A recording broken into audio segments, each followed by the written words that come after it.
Alhamdulillah, hamdan katsiran thayyiban mubarakan fi kama yuhibbu wa rabbuna wa yardah. Asyhadu an la ilaha illallah wahdahu la syarikalah wa asyhadu anna Muhammadan abduhu wa rasuluh alladzi la nabiyya ba'da. Alhamdulillah, ikhwatu fillah, pada siang hari ini yang cerah dan pula kita dalam keadaan yang sehat, diberikan waktu oleh Allah, kesempatan yang wajib kita syukuri, yang pada siang hari ini tentunya kita lanjutkan lagi pelajaran dari fikih, kitab bisa disebut matan takrib atau fikih Abu Suja atau pula Ghoyah wa Takrib. Nah, kita bahas dulu perkataannya dulu ya. Saya belum menemukan secara terperinci kenapa namanya Ghoyah wa Takrib ya. Jadi kalau kita temukan ya secara bahasa artinya ya, maka al-ghoyah itu artinya tujuan ya. Al-ghoyah wa takrib, wa itu adalah dan ya,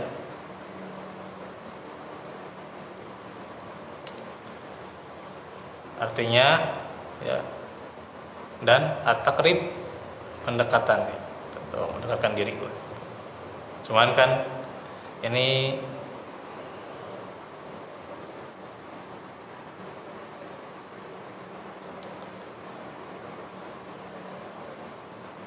apa namanya tadi itu? Isim ya, isim. Jadi dua-duanya kan pakai alif lam lah. Alif lam ya, al-ghoyah wa takrib yang itu. Pakai alif lam ya. Ya kalau baru belajar kan isim, apa itu isim? Kata benda. Ya, kata benda. Jadi kalau pakai alif lam ya, ya salah satu cirinya tidak boleh ada tanwin ya. Dan kalau dinamakan kata benda berarti ada tujuan.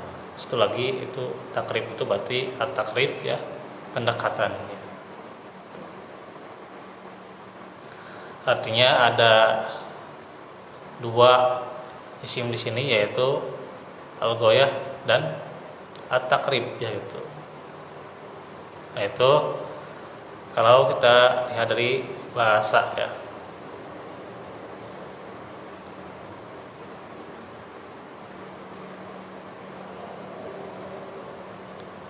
Nah, itu.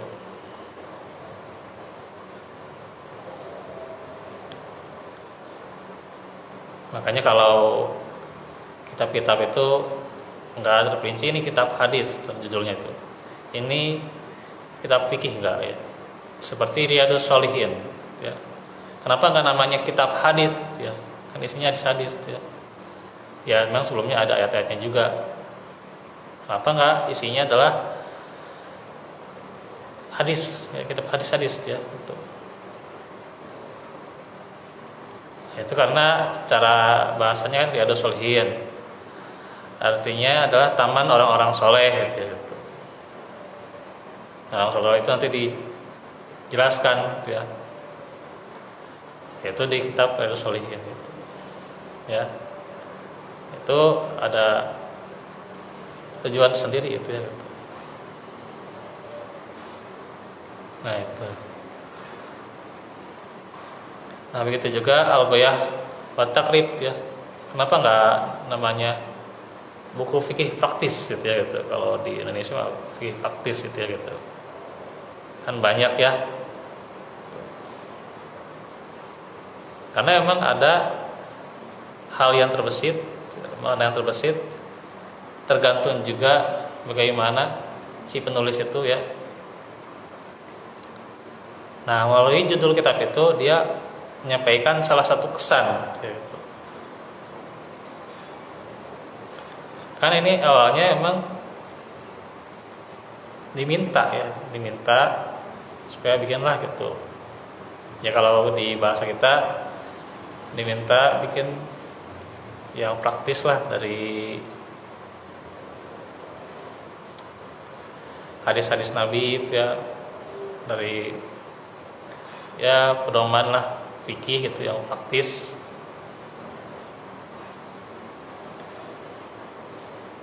Nah, akhirnya tercapai tujuan itu. Nah, tujuannya tercapai ya. Dan melalui pendekatannya itu ya praktis itu kan itu. Nah, itu. Cara pendekatannya maksudnya metodenya praktis. Ya nggak ribet ya gitu. Fikih kan biasanya kalau fikih tentang misalnya azan, makna azan, terus apa itu azan, belum syarat-syarat muazin, rukun azan, terus juga kalimat azan dan sebagainya, kan itu ribet kalau dihafalkan ya. Kayak sholat aja gitu ya, makna sholat, syarat sah sholat, rukun sholat, sunnah dalam sholat, gerakan sholat, kan ribet gitu ya. Ribet kalau ini susah ngapalinnya juga gitu ya.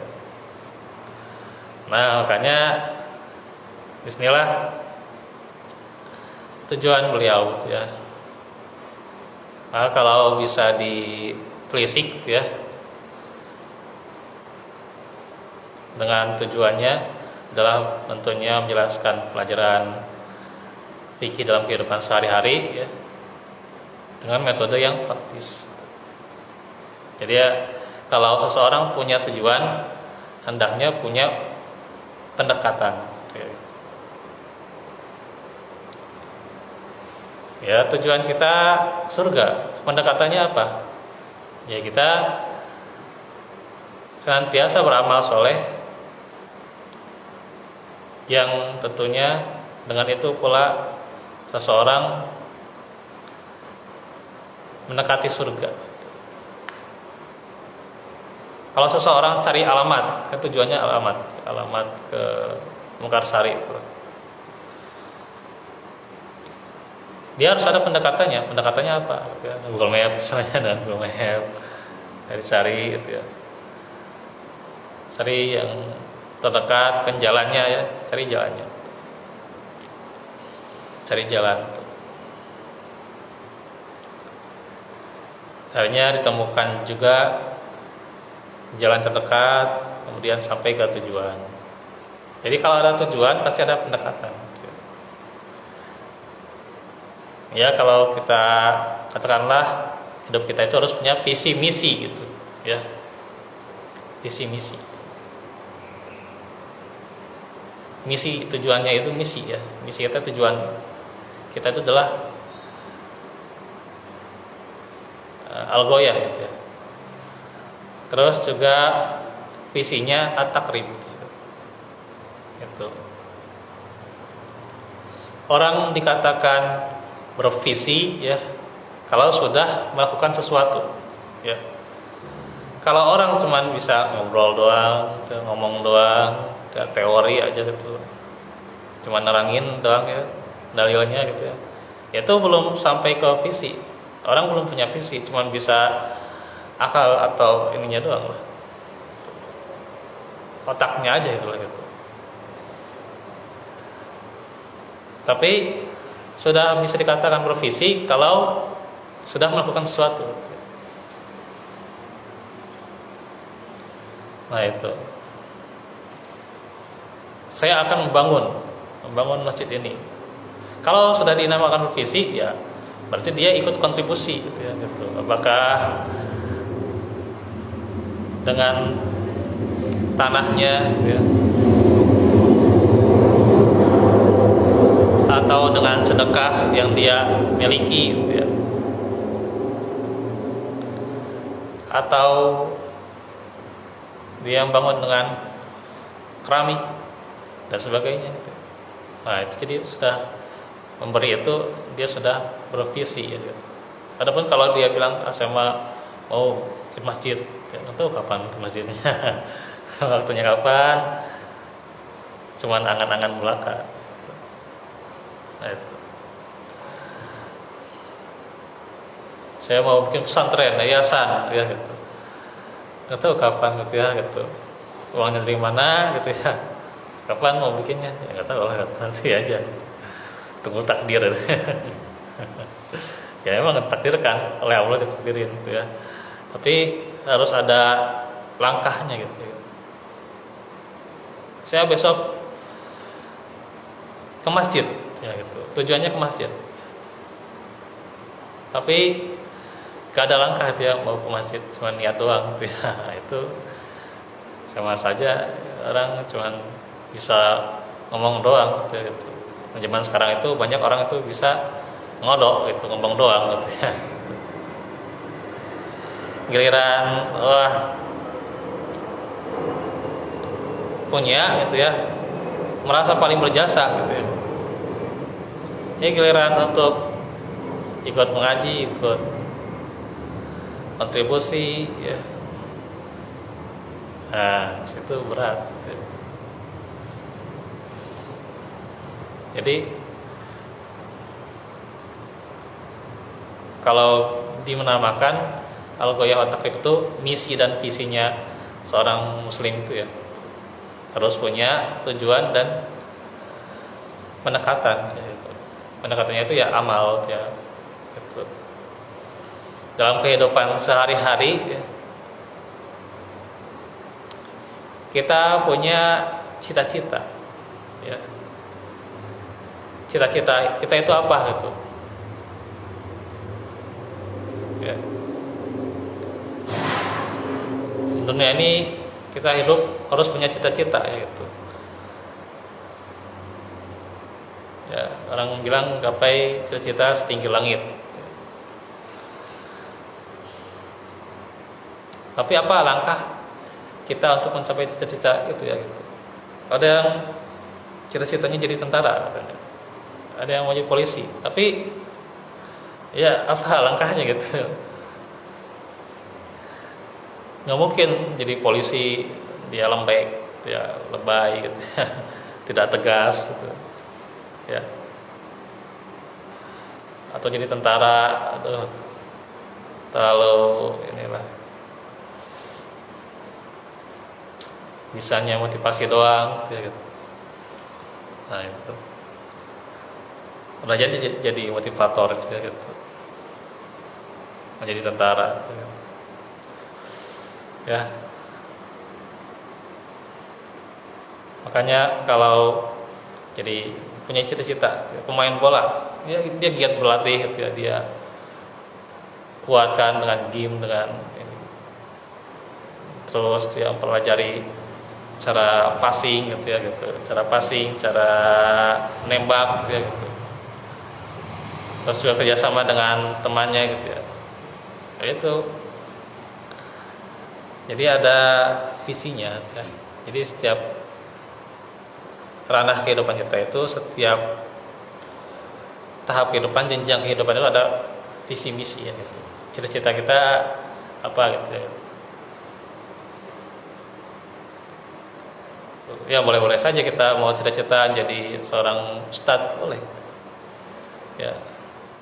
Tapi tentunya juga harus punya langkah-langkahnya, ya. Belajar senantiasa, ya mau pesantren itu lebih bagus tuh, ya gitu. Ya walaupun juga banyak juga orang yang nggak pesantren jadi ustadz dadakan gitu. Tapi dadakannya juga nggak benar juga. Ilmunya dari mana, sebelumnya dari mana gitu ya. Ya cuman itu modal ya, pedagogik aja atau otodidak gitu enggak gitu. Nah itu harus ya punya keterampilan sendiri gitu ya. Gak mungkin cuma modal hafalan aja, punya retorika, ya, ada bakat lah gitu, ya, bakat ya. Kalau kita ingin bekerja, non bakatnya gitu, ya, gitu. Apa bakatnya kita bekerja gitu. Ketika misalnya kita nggak benar, gitu ya, kerjanya dikatakan boga bakat gitu kan gitu. Nah gitu ya. Jadi itu secara luasnya lah, secara luas ya. Ini akan kayak gini 15 menit ya. Secara luasnya bagaimana al-ghoyah wa takrib ya gitu. Bagaimana adanya tujuan dan pendekatan. Ya pendekatan ini untuk mencapai tujuan itu. Nah begitu juga dalam fikih, bagaimana seorang itu mencapai tujuan, maka harus ada pendekatannya. Ya. Metodenya apa gitu. Maka metodenya mau disampaikan secara praktis ya, atau dengan praktek gitu ya. Artinya di bukunya itu ada gambar-gambar ya. Di gambarnya itu untuk praktek ya. Tidak sekedar hadis-hadis dan ayat-ayat gitu ya gitu. Atau juga metodenya mau fadilahnya aja gitu ya. Keutamaannya aja gitu. Kan banyak yang sekarang ya. Intinya ketika seseorang itu senantiasa ingin mendapatkan sebuah tujuan itu, harus ada amal yang dia lakukan. Karena tercelalah orang yang tidak beramal ya, kabura maqtan indallahi an taqulu ma la taf'alun. Kemurkaan Allah itu besar ya. Kamu mengatakan apa yang kamu tidak lakukan ya. Dia nyuruh tahajud ya, tidak tahajud, tapi dia nyuruh baca Al-Quran ya, perbanyak baca Al-Quran, tapi dia tidak ya, dia masih terseok-seok ya, masih susah ya, baca Qurannya masih susah nempatin. Kapan sih saya baca Quran, cuman baca seadanya gitu ya. Gitu. Sama seperti seorang yang ingin sembuh ya. Dia ingin sembuh tapi nggak mau minum obat ya. Nggak mau melakukan langkah-langkah ya, mencari ramuan atau apa ya, untuk sembuh gitu. Nah itu. Nah makanya dalam hidup kita itu ada dua kan, visi misi gitu. Ya itu. Ini tinggi itu ya sebenarnya ilmunya kalau dijelaskan tuh ya. Dan banyak lagi ya kalau kita mau bahas secara contoh-contohnya. Nah kembali lagi itu secara bahasanya ya. Nah sekarang pula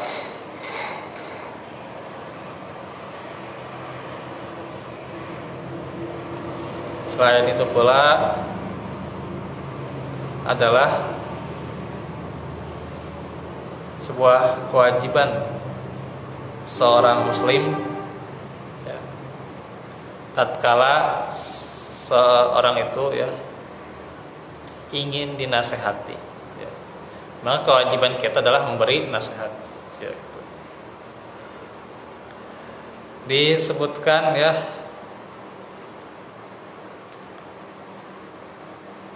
dalam hadis itu ya, di antaranya nih hakul muslim ala muslim. Ada 6 ya, hak muslim terhadap muslim yang lainnya.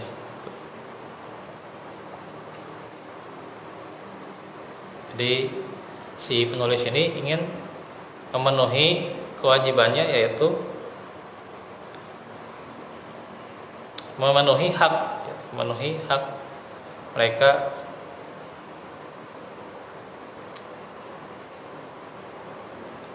agar dinasihati ya itu. Nah kan hadisnya itu ada 6 ya, hakul muslim ala muslim. Ngelek nih.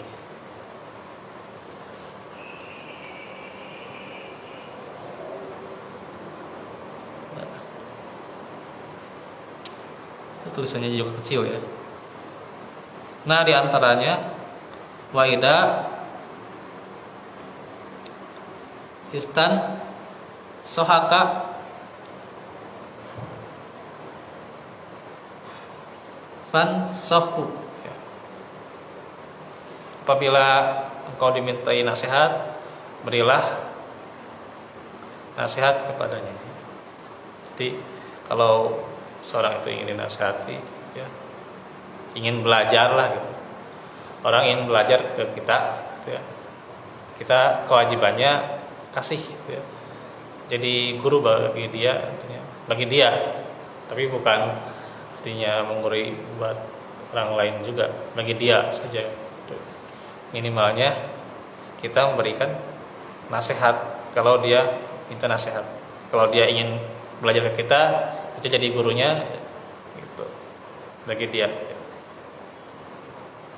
ya.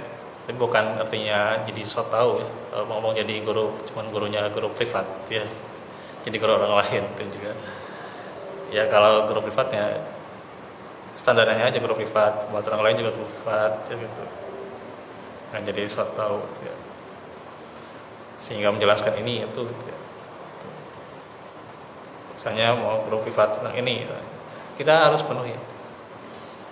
Maka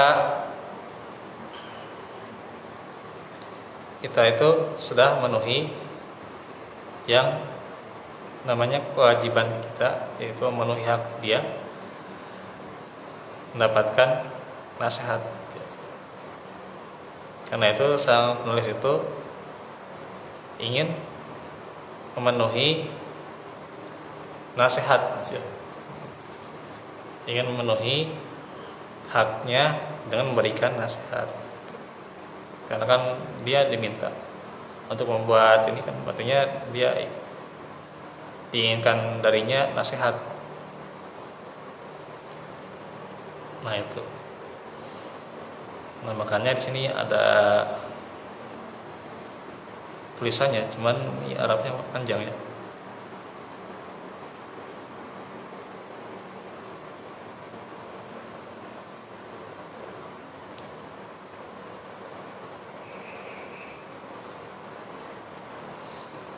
Jadi qadi hakim atau ahli hakim, yakni Abu Syuja Ahmad bin Husain bin Ahmad Al-Asfihani rahimahullah. Ya, RA di sini rahimahullah ya, karena bukan sahabat ya. Rahimahullah. Semoga Allah merahmatinya. Berkata, saya diminta oleh sebagian sahabat saya untuk mengarang kitab Mukhtasar ya, kitab fikih ringkas ya, yang bermazhabkan Imam Syafi'i dalam bentuk yang sangat ringkas agar dapat memudahkan para pelajar untuk mempelajari dan menghafalnya. Ini juga ingin dihafal juga ya, kitab ini juga. Saya juga diminta memperbanyak pembagian hukum-hukum juga, bukan hanya fikih ya, atau hukum-hukum ya, seperti kewajiban, sunnah dan sebagainya, serta mendefinisikannya. Maka saya menyanggupi permintaan dengan tujuan mencari pahala dan sebagai wujud cinta saya kepada Allah. Nah itu rasa cinta pula ya, seseorang kan salah satu cara untuk menggapai cinta Allah adalah dengan diantaranya mengajarkan ilmu ya. Mencari pahala tujuannya. Zat yang telah memberikan pertolongan pada perkara yang besar. Karena ini perkara yang besar, perkara yang benar juga ya. Bukan perkara enteng.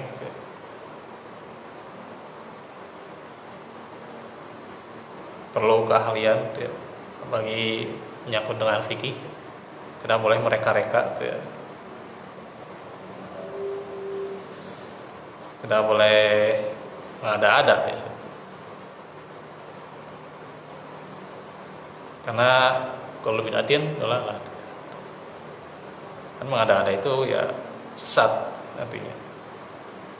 Sesungguhnya Allah itu berkuasa atas sesuatu yang ia kehendaki. Beliau juga memasukkan kuasa Allah. Allah adalah zat yang maha mengasih lagi maha mengetahui terhadap para hamba-hambanya. Nah, beliau itu kan mencari ya,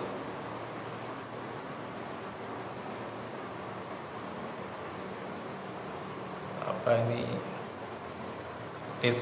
sawabi ragiban ilallahi subhanahu wa ta'ala fit taufiqi ya, dalam taufik liswab, dan swab itu kebenaran ya.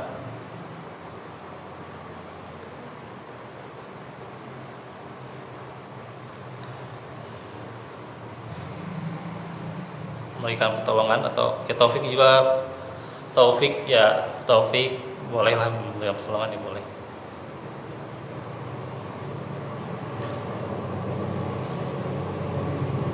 Boleh ya. Taufik itu ya kecocokan ya, wafaqah yuwafiqu, kecocokan.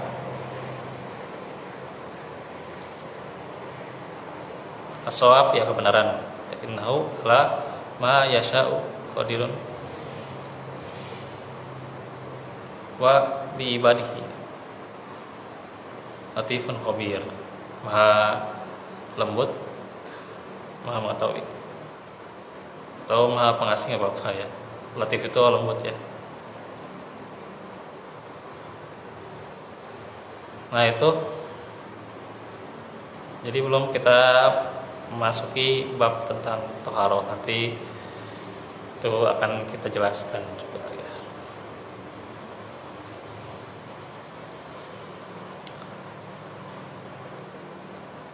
Nah pula kalau ini kan ada hadis yang panjang, ada hadis yang pendek. Ya kalau ada ini mah ya ringanan bisa sebenarnya buat belajar kita baca hadis juga, cuman ya sementara karena memang saya juga belum punya print ya, printer tuh kadang ya menyampaikan ilmu juga harus lewat HP kayak gini, makanya HP harus dua gitu ya.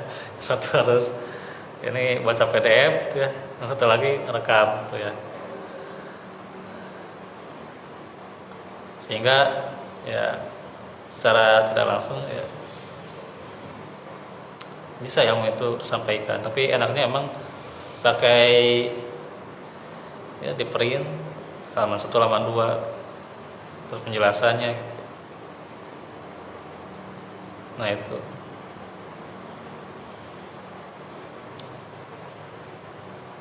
ini juga ada penjelasannya ya.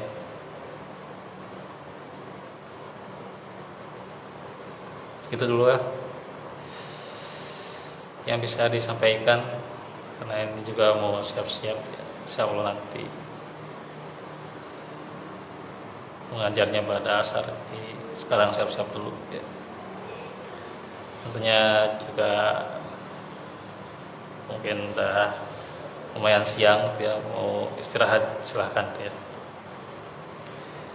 Insyaallah besok kita lanjutkan di ba'da sholat asar ya.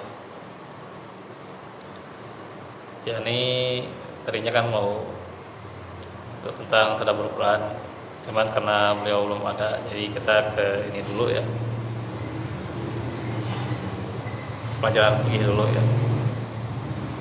Semoga Allah mudahkan kembali ya nanti, agar ingat juga ya gitu. Untuk belajar sini ya di hari Jumat besok pada asar ya. Beliau juga dimudahkan juga ya, diingatkan juga ya. Ya pada asalnya hatinya juga ya adalah aplikasi yang terbaik, hati itu ya. Jadi bukan alarm, bukan pengingat dari jam ya, terkadang itu hati ya. Orang bisa tepat sholat subuh ya, bisa qobliyah subuh dulu ya. Itu kan karena hatinya sudah tersetting lah, itu ada settingannya itu. Dan mudah-mudahan juga Allah mudahkan juga hatinya, senantiasa Allah mudahkan juga segala urusan kita. Wallahu fikum wallahu minkum. Rabbana atina fid dunya hasanah